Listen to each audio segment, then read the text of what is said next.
I'm sure you've seen Game of Thrones with the catch cry of winter is coming, but if it was game of David Roche, would it be the bear market is coming?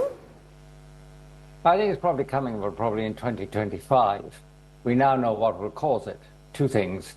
One is that the Fed stops reducing interest rates at a higher rate than the market would like, so at 350 at the very, very lowest rate. And the second thing is that profits don't fulfill expectations because the economy is going to be slowing.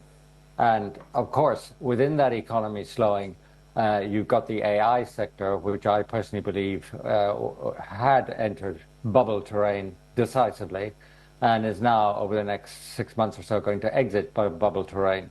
So if you take those three things together, I would say, together with, I mean, I haven't factored in what if Trump wins, what if Harris wins, what does this actually mean?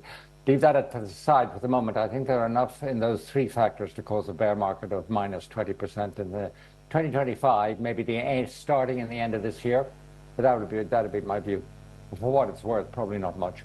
Not that it's the Fed's job to control or react to the markets. Nonetheless, somehow by default, it kind of does. Is the Fed in a position to be able to prevent a bear market? Oh, yes. I mean, when this actually happens, what the Fed will do is as usual, I mean, the pain threshold in the United States for Fed officials and consumers and politicians, the pain threshold is about 2.5 inches off the floor. So the minute you get through the pain threshold, they'll save the market by cutting rates. Now, whether that actually turns into turning a bear market decisively, it will stop it becoming something really draconian that would undermine and destroy the world economy. That's not going to happen.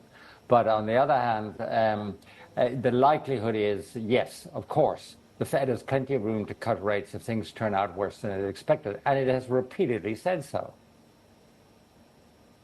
Hi, David. So is this a case of the market attempting to get its head around whether the economy is just slowing or falling off a cliff? And if so, what are earnings telling us?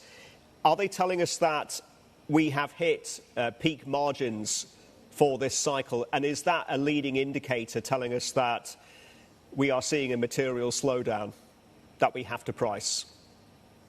Well, look, let me put it to you this way. The Fed can't reduce interest rates unless the economy slows down, which means the labour market has to cool, and it is cooling. If it was not cooling, interest rates would not be reduced, and the market would be most upset. But at the same time, the market has now put another cloud in the sky. They don't like anything which implies lower growth because they're afraid of lower earnings. Well, you can't have it both ways. If you want the Fed to reduce interest rates, then the economy has to slow down, labour markets have to slacken off, and margins will come under pressure. So I would say to you, you're probably going to get a mixture of both. Again, putting politics aside, tariffs and all the nefarious implications of disrupting global trade, putting that aside for the moment, you are nevertheless going to get your interest rate cuts, market rejoice. It won't be 50 basis points. It will be 25 because there's no need for 50. The economy remains too resilient. But you are also going to get lower margins. But the lower margins will happen progressively over 2025.